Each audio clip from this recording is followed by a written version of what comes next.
Hi, and welcome back to another video in our SQL series. In this video, we're going to be dealing with data types in SQL. We're going to be discussing the basic definition of what a data type is, and I'm going to give you a few data types, and we're going to talk about them and how they relate in SQL. So for starters, what is a data type?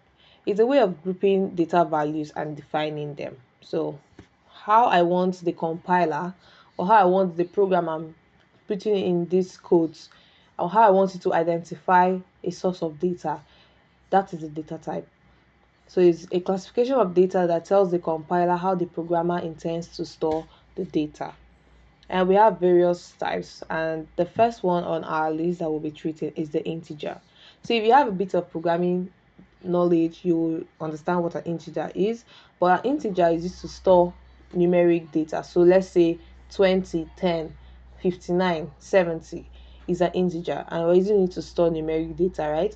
And it can either be positive or negative whole number. But still, inside that integer, we divide it into two, which we call the big int and the small int. Now, when you put in integer int to code and put in a number, or like you're saying, okay, this column I want it to be an integer, it doesn't exactly give you a lot of space because it has a limit. But for the big int, it gives you that big space you want. So let's say you want to put in a number of 9 trillion, 10 trillion, you need a big int, okay, rather than using just an integer or using a small int. So the small int is for small numbers of integers, say 0 to 3000. This is not a specific number, but around that range. While the big integer, we can say 0 to 9 million, 0 to 10 million, and that's still fine.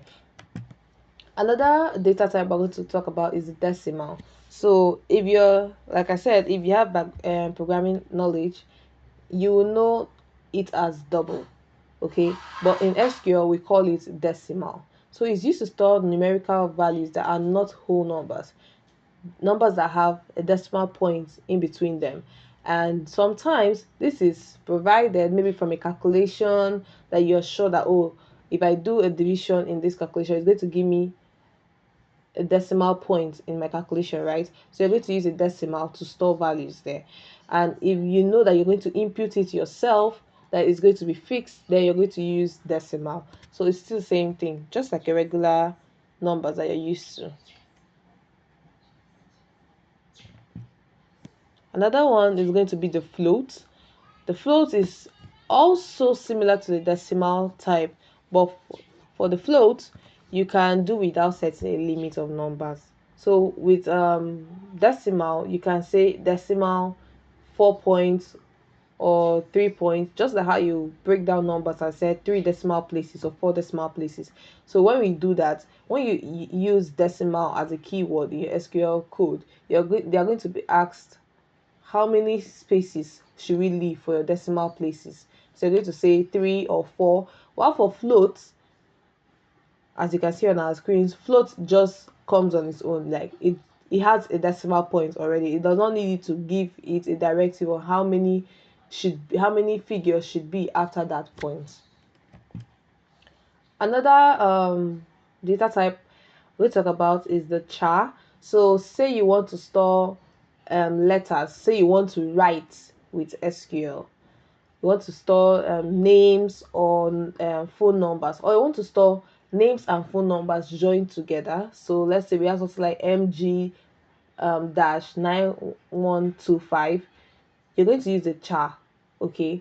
And there's another part of char that we call the varchar, and the varchar stands for variable character, and it's used when the data entries don't have a designated length.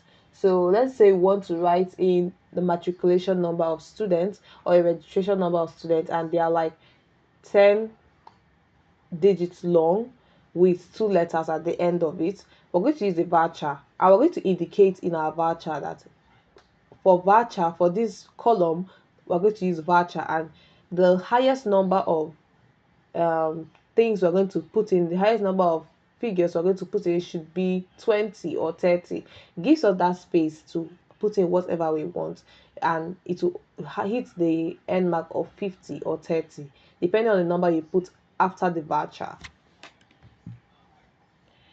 Then how do you store date and time? For date and time, you use what we call the date time. This doesn't stand, date time doesn't stand, because for each relational database, say Postgres SQL or MySQL, they have different ways you can call this. Some people don't call it date time. So date is a storing of dates. So you're storing 31st January 1937, 1928. You're using a date time.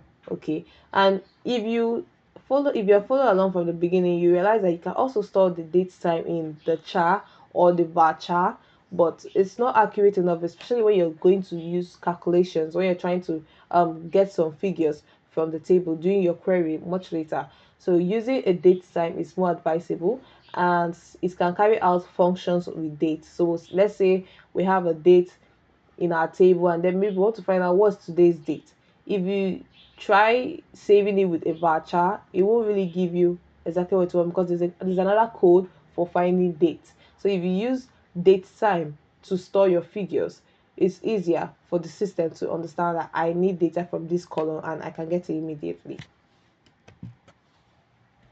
With that being said, we have come to the end of this tutorial. Please make sure to follow for more, and I'll see you in the next video.